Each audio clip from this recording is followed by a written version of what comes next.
Je suis Canadien.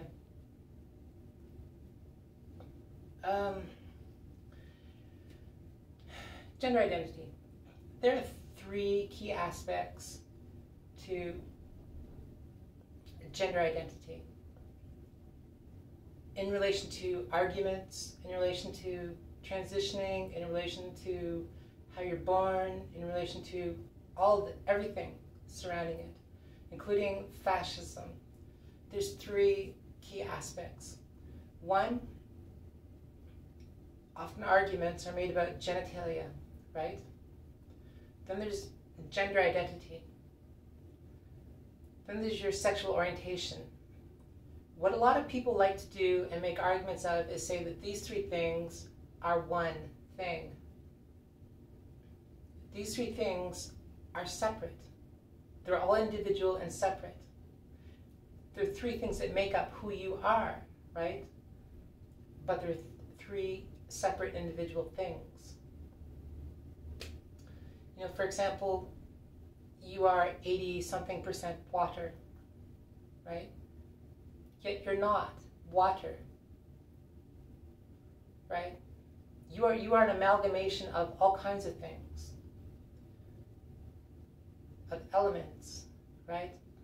Of genetics, of culture, of the current moment and situation of whatever it is that you're doing. You know, maybe you're born identifying as this, someone comes along, puts a gun to your head, and now you identify as that, right? So for example, you can take a cisgender woman, right, who is attracted to Brad Pitt, right? And then you take a cisgender man who is attracted to Brad Pitt.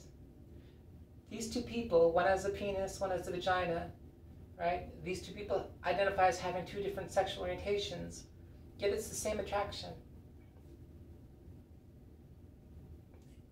The same attraction to men, right? Not just Brad sexual. That might be a thing. But their genitalia, right, does not change their sexual orientation. You can have someone like me, right? You can take two women who've transitioned. One may be straight, one may be gay, right? The gay one may have had bottom surgery. The straight one may have not had bottom surgery, right? Maybe one is more non-binary than the other one. One is kind of like maybe a little more gender fluid or more masculine. You can take two cis heterosexual women, right? And you can look at one and say, this one is a lesbian. I know it, you know it, we all know it. This one's a lesbian, right? Look at her, she looks like a truck driver. She's a lesbian. It may not be the case, right? How many times have you tried to pick somebody's sexuality and you weren't able to do it? Right? When you walk out into a crowd of people and look around, right? How do you know what people's genitalia is?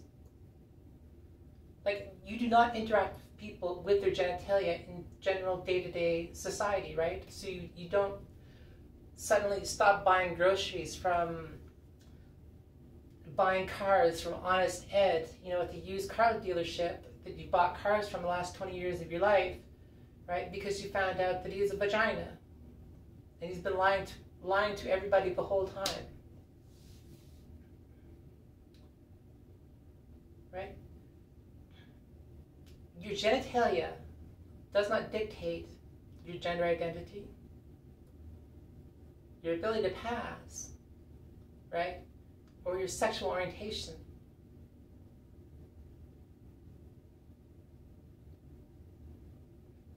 You look at the ancient society, like ancient gods like Shiva. Shiva was kind of like both.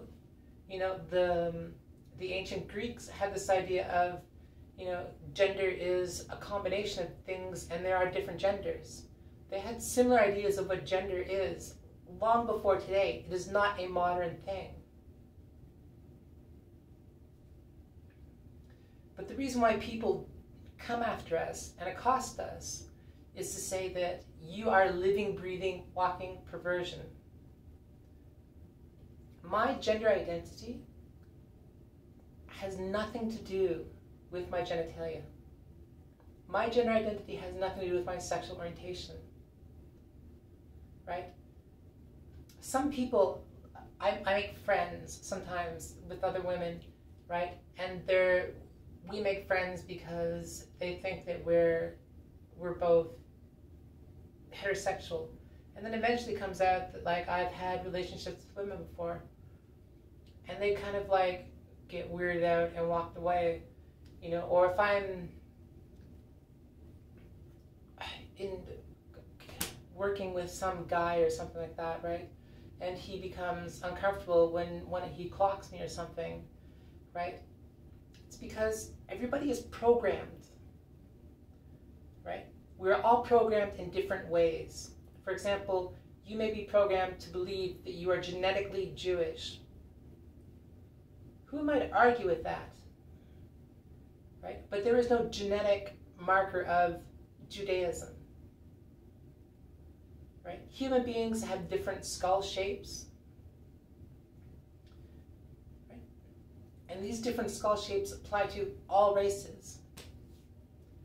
You know, we like to say that you are Caucasian, which is actually a racist term from Nazi Germany, and that you have a Caucasoid skull because you're Aryan, you're a European person. Well, theory goes, the history supposedly points out that white people are not Aryan.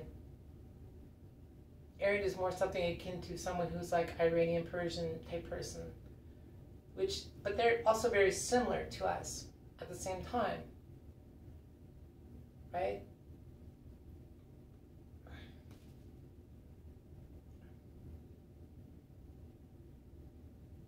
You know, you are programmed with all these ideas, right? You are an American Jewish person.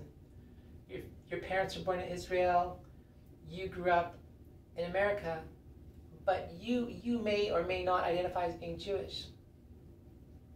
Perhaps your mother is East Indian and you grew up in England, right?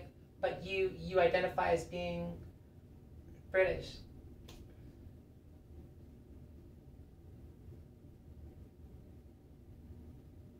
Right? There's so many different amalgamations, including physiological amalgamations, that constitute and makes up who you are, because you are an amalgamation of things.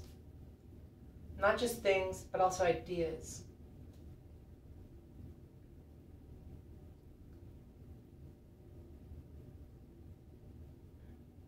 But those different things are not necessarily congruent or not congruent. You know, the battle goes that someone like me is not incongruent or is congruent.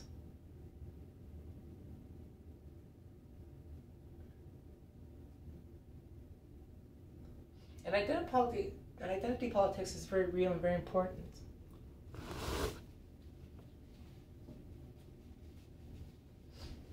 Right? And your gender identity is very much an identity as much as being Sudanese or Chinese or South American or Jewish. Right? If I come along and I try to revoke, you know, your Jewish card, right, you're going to get irate. You're going to be insulted. You're going to tell me, you can't do this to me. That happens all the time.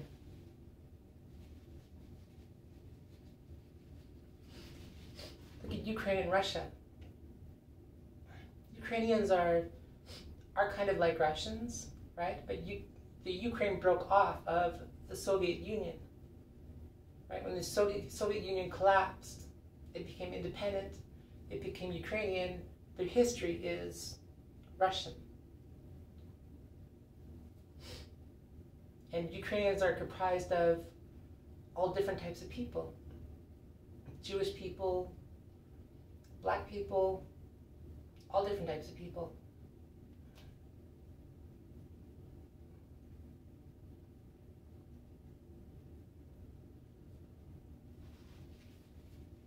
We make these different arguments for convention's sake. But when you start breaking things down, right, you start to realize that, like, we're making these arguments for convention's sake.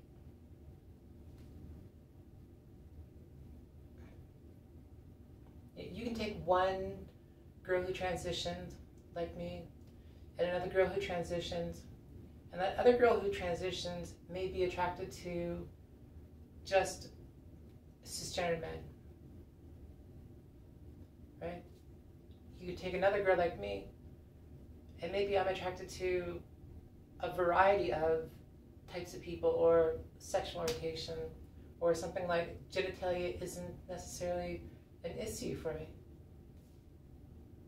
or for other people.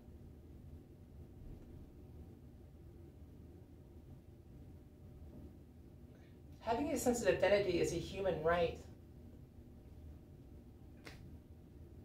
whether it be cultural or a gender identity or a religious identity or whatnot. But we are all programmed in different ways to think and perceive and do things in certain ways in accordance to whatever culture was. But culture in and of itself, all around the world, is not a static, congruent, permanent, etched in stone thing. It is something that changes over time, moment by moment.